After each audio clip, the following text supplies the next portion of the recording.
देश में नई संसद का इनॉग्रेशन होने जा रहा है। मोदी जी अपने कर कमलों से उसका उद्घाटन करेंगे और 19 पॉलिटिकल पार्टीज ने डिसाइड किया है कि इसका बहिष्कार किया जाएगा। ये बॉयकॉट सिर्फ बॉयकॉट के नाम पर नहीं हो रहा है, ये इसलिए हो रहा है क्योंकि ये लोकतंत्र पर बहुत बड़ा प्रहार है। और आपको समझाती हूं कैसे। संविधान का अनुच्छेद 79 साफ तौर से कहता है कि संसद का मतलब है राष्ट्रपति, राज्यसभा और लोकसभा, और उसी राष्ट्रपति को उद्घाटन के हक से वंचित रखना गलत है, उनका घोर अपमान है, लोकतंत्र पे प्रहार है। संविधान के अभिभावक हमारी राष्ट्रपति है।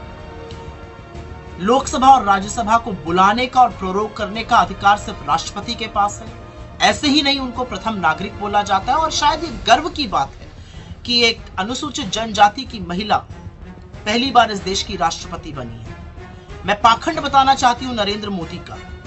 जब दलित राष्ट्रपति थे, बहुत ढोंग रचा गया, बहुत ढोल पीटा गया इधर उधर, लेकिन नींव डालते वक्त रामनाथ कोविंद जी को नहीं बुलाया गया। द्रौपदी मुर्मू जी के नाम को भी बहुत भुनाया गया, लेकिन उद्घाटन के वक्त उनको ना बुलाना इस देश की राष्ट्रपति महामहिम का घोर अपमान है और इसका हर पॉलिटिकल पार्टी विरोध करती है। तो इतिहास तो रचा जाएगा, और इतिहास इसलिए रचा जाएगा क्योंकि जब देश की नई संसद का इनॉग्रेशन हो रहा था तो समूचा विपक्ष उसके विरोध में खड़ा था, क्योंकि वहां पर राष्ट्रपति का अपमान हो रहा था, लोकतंत्र की प्रणाली का अपमान हो रहा था। और बहुत झूठ परोसा जा रहा है। इंदिरा जी ने ये कर दिया, राजीव जी ने वो कर दिया। सबसे पहले तो संसद का इनॉग्रेशन और अनेक्स और लाइब्रेरी का दो अलग अलग बातें हैं। आपकी जानकारी के लिए बता दूं कि जिस अनेक्स की बात करी जा रही है उसका फाउंडेशन स्टोन वीवी गिरी राष्ट्रपति थे, उन्होंने ले किया था। इनॉग्रेशन इंदिरा जी ने किया।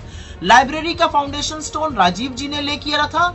इनॉग्रेशन केआर नारायणन जी ने किया। जब एक्सटेंशन हुआ अनेक्स का तो उसका फाउंडेशन स्टोन राज्यसभा के वाइस चेयरमैन हामिद अंसारी जी ने किया, और सोमनाथ चैटर्जी जी जो लोकसभा के स्पीकर थे, उसका इनॉग्रेशन नरेंद्र मोदी जी ने बतौर प्रधानमंत्री किया।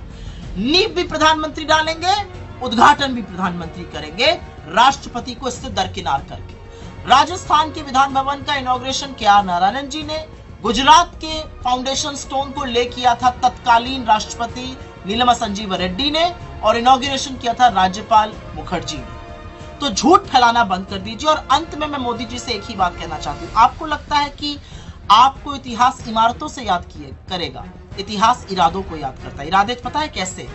200 साल की ब्रिटिश हुकूमत के बाद IIT, AIIMS, ISRO, BARC, Indian research institute बनाने वाले इरादे, जय किसान जय जवान का नारा देने वाले इरादे, विश्व का भूगोल बदलकर पाकिस्तान के 2 टुकड़े करने वाले इरादे, 19वीं सदी की बात करते वक्त 21वीं सदी की नींव रखने वाले, सूचना की क्रांति लाने वाले इरादे, IT और टेलीकॉम रेवोल्यूशन की क्रांति लाने वाले इरादे, 1991 में विश्व के साथ भारत को जोड़कर हमारी इकोनॉमी को खोलकर रोजगार बनाने वाले इरादे, 2004 से 14 के बीच मनरेगा, खाद्य सुरक्षा अधिनियम, right to education, right to information, वो बुलंद इरादे। इससे इतिहास याद करता है। इमारतें तो सीमेंट और ईंट की होती हैं, और स्पेशली जब वो ईंटें अहंकार की हों, तो इतिहास आपको महंगाई के लिए, बेरोजगारी के लिए, गरीबी के लिए, चीनी अतिक्रमण के लिए,